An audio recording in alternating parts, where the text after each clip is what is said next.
Welcome to Money Chic, Financial Education with Shari Rash, the podcast that's here to empower you with the knowledge and skills you need to master your personal finances and live your best financial life.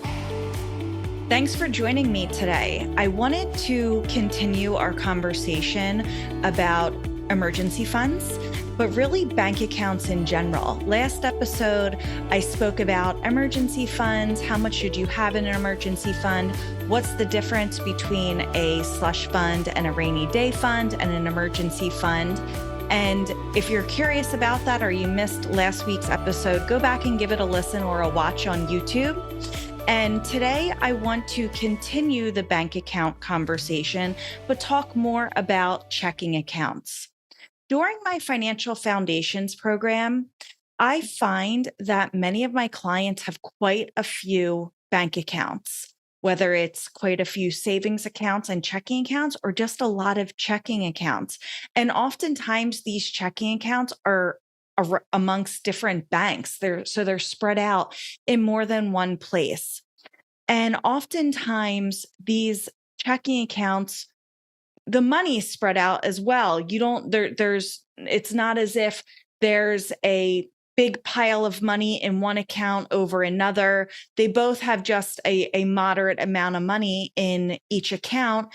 And what happens is that the owner of these bank accounts then moves money back and forth from one account to the next because we don't want to miss out on the minimum or get a penalty because our balance dipped below the minimum, or I have this bill come out of this account and I have this bill come out of that account and I need to move money around to make sure I can pay for these bills, pay these expenses. And it's just really a source of a headache and frustration and exhaustion. And is it really necessary? And most of the time the intention's good, right?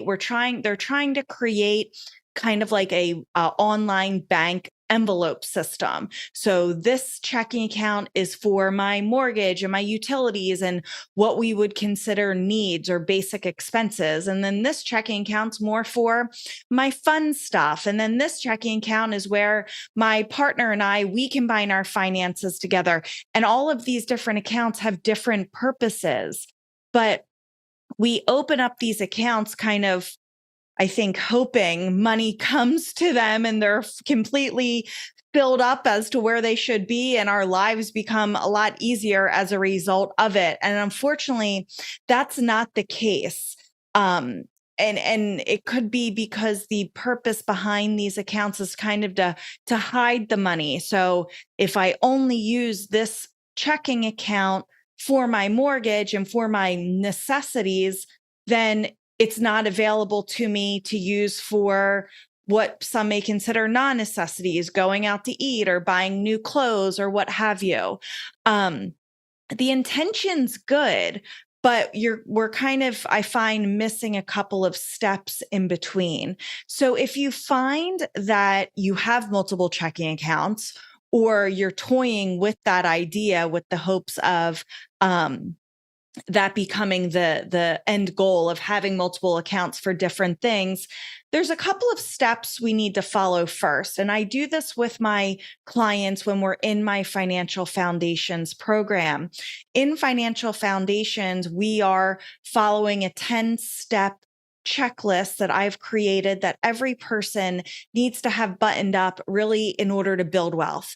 And oftentimes advisors miss this. They don't spend time talking about what we would consider very basic of how much should I have in the bank? How much should I have in the checking account? Because it's not very sexy, where it's not the market or, what did this stock do today? And instead it's just talking about how much should I have in a bank account, which to me, I end up getting so much of content and conversation from my clients about it, because it's something we deal with every single day.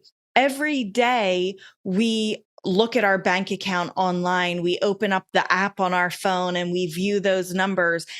And a lot of times, especially for my clients as they're entering the Financial Foundations program, it's a source of stress. it's not enjoyable. Our stomachs start to hurt when we open up that app and we don't see the amount of money we were expecting, or we have to move this dollar amount from one account to the other in time for the bill due date. So let's take a step backwards and first just figure out, what is that number that causes your belly to hurt? So when you open up the app on your phone and you view your accounts, there's a number. Everyone has it. There's no rhyme or reason to it. And everyone's number is different, but there is a number that everyone has that they feel good about or they feel bad about. So what is that number for you that you want to see in your checking account? Now, obviously, $1 million would be nice to have in my checking account, but let's be realistic. Is it $500? Is it $1,000? Is it $10,000? Right now, there's no wrong answer when it comes to how much to have in your checking account, but we first need to decide on that number. And oftentimes we don't even think about that. We just think money goes in, money goes out, and however much I have left over is however much I have left over. But if you first create a strategy of, okay, I am going to have always X amount of dollars at a minimum in my checking account, that gives us a goal and a place to start. So if you say, I'd really like at least $1,000 in my checking account at, on average, that is now our floor. That's now our baseline. That is $0. So basically think about $1,000 equals $0. So if you open up your checking account, you have $1,000 in it, that really means you have nothing. If you have $1,001, you now have $1 in your checking account. So just start operating from that mindset can be very beneficial, because if we don't open up our app and get a bellyache, we're winning, right? That's a win. It's a very small win, but it's a huge quality of life win. So first determine what makes the most sense as far as dollar amount goes that I'm going to operate from zero, and get one checking account to consistently have that dollar amount. And if that means you need to change your direct deposit, so all of your income goes into the one checking account, because if we can have it split, right? You can have your paycheck split sometimes. And a lot of people take advantage of that, again, with good intention of, it'll force me to save, or it'll force me to not spend money. But if it ends up, again, causing you to move money back and forth to and from these accounts, it's not serving you any purpose if it's a cause of stress.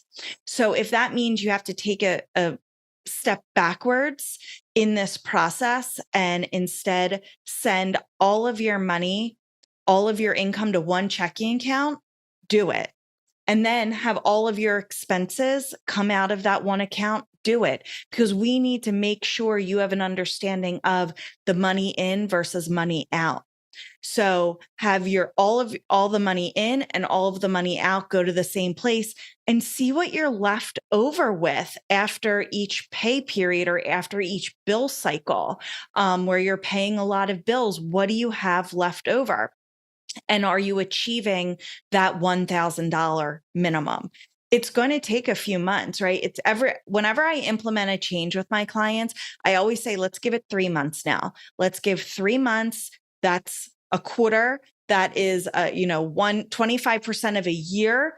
A lot can happen in a 3-month period, and different seasons and different spending cycles and different earning cycles, different phases of life, right, can happen in that period of time. So give everything 3 months. So if that means you have to take your foot off the gas of having all of these bank accounts and kind of abandoning what your original intention was, that's okay. But give yourself 3 months to look at the money going in and the money coming out. And are you consistently having that $1,000? And if you're not, you need to make some changes in order to get there, in order to make sure you have that $1,000 cushion, or that baseline, that floor, whatever you want to call it. That number that causes your stomach to not hurt when you open up your app on the phone. So if that means reducing your spending a little bit for a few months to build up that $1,000, then do so. Once you have that consistent floor, that consistent base amount in your checking account, and you still feel like, well, I really want that second account. I really want to utilize that second account because that's my fun money, or and I want to restrict my spending, the extras. Okay, then move over just a little bit in order to have that account funded. And again, come up with a dollar amount, a realistic floor for that checking account, one that's above the minimum that the bank enforces to avoid penalties and fees, right? But then move just a little bit over. And again, give it 3 months to see what your spending is. So move a little bit of money over each pay to that fun account to get an idea of what your spending is and what's a reasonable dollar amount to have in that account. As we're going through holidays and birthdays, if you're using your account for that, it'll give you a better idea of what you're spending if you're moving money over just a little bit, but you know you're not going below that balance, or you know that minimum balance that the bank requires, or you know you're going to keep that floor in there no matter what. So just putting some restrictions in place. And again, having the goal being to keep a floor, to keep a minimum balance in those checking accounts. And you only spend until that minimum balance. So again, if for the fun account, you want your minimum to be $500, that means $501, you have $1 extra in that account. So changing the way we operate with our checking accounts can be very helpful and reduce a lot of stress. Instead of just treating it as money in and money out, and whatever I end up with, instead implement that balance, that floor, that minimum that to show this is the lowest amount of money I'll let my checking account get to, and see how the stress is relieved from the function of managing your bank accounts. And again, if it's just to save you, if you're having these multiple bank accounts to just save you from yourself, it may be just getting an idea first of your spending will really be helpful in order to set a household budget or understand your spending. So the average person, according to the FDIC, the average person has 5 bank accounts. Now that could be checking accounts and savings accounts, but the average person has 5. Where do you fall in those averages? There's no right answer. We talked about emergency funds, slush funds, rainy day funds last time. At a minimum, obviously, you should have an emergency fund and a checking account, right? So there we're going to have 2. Once you have a fully funded emergency fund, if you like the idea of having an additional savings account as a vacation fund, a rainy day fund, a home improvement fund, whatever you want it to be, you can open up a second savings account for that. And again, if you like the idea of keeping your necessity spending separate from your non-necessity spending, and you have a second checking account as a result of it, that's fine. But the first step is to make sure those checking accounts, starting with your main checking account, are constantly at that minimum that you have set for yourself. So if you want to learn more about how to manage your bank accounts and what bank account strategy may work best for you, give a visit to my website, greenwaywealthadvisory.com, and schedule some time for us to chat. There, I can get an idea of what you're looking to achieve for your money, how you can control your money and not have your money control you. And we can come up with a plan that works best for you and your household in order to build wealth and create a solid financial foundation for you. Thanks for joining me, and we'll talk next time. Ever wondered how to secure your financial future? Introducing Financial Foundations, the ultimate financial planning program. Take control of your money, plan for the future, and build a secure financial foundation. Join us on a journey to financial freedom. Visit greenwaywealthadvisory.com today to start your path to a brighter financial future.